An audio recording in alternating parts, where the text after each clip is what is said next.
Lang gelede het God se volk, die Israeliete, naby 'n groot stad gekom. Die stad se naam was Jerigo. Jerigo was nie sommer enige stad nie, dit het reuse klipmure gehad. Die mure was so hoog en so dik, dat niemand gedink het dit kon ooit omval nie. Die mense binne die stad het al die groot hekke toegemaak, omdat hulle bang was vir die Israeliete. Maar God het reeds 'n wonderlike plan gehad. God het met Josua gepraat. Moenie bang wees nie, het God gesê.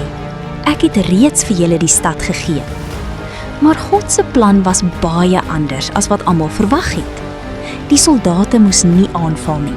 Hulle moes nie met swaarde veg nie. Hulle moes eenvoudig een keer elke dag stil om die stad stap. 7 priesters moes voor die verbondsark loop en op ramshorings blaas. Die res van die mense moes heeltemal stil bly. Die volgende oggend het die son opgekom. Die priesters het hulle ramshorings gevat. Die soldate het agter hulle geloop. Almal het stadig om die groot stad Jerigo begin stap.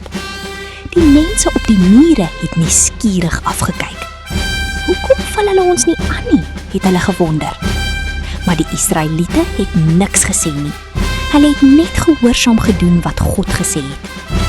Dag na dag het hulle weer en weer om die stad gestap. Toe breek die 7de dag aan. Hierdie keer moes die Israeliete nie net 1 keer om die stad stap nie. Hulle moes 7 keer om Jerigo stap. Na die 7de keer het Joshua sy hand opgelig. Die priesters het hard op hulle ramshorings geblaas. Toe roep Joshua hard: "Skree nou, want die Here het vir ons die stad gegee." Almal het so hard geskree as wat hulle kon. Skielik, boom!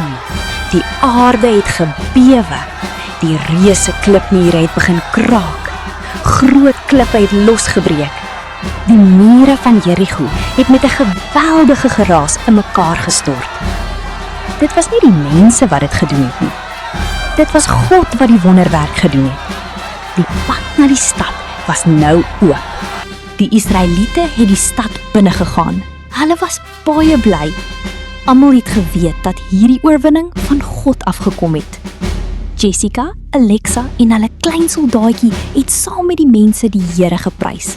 Hulle het gelag, hulle het gedans, hulle het met kleurvolle linte fees gevier en almal het uitgeroep: "Dankie Here, want God hou altyd sy beloftes." Soms lyk ons probleme so groot soos die mure van Jerigo. Maar onthou, niks is vir God te groot nie. Wanneer ons na hom luister, wanneer ons hom vertrou en wanneer ons gehoorsaam is, kan God wonderwerke doen.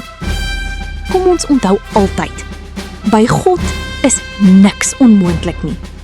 Prys die Here. Dankie dat julle nog 'n ongelooflike gebeurtenis saam geluister het. Onthou om te like, subscribe en te share. Hier leer ons alles in Afrikaans.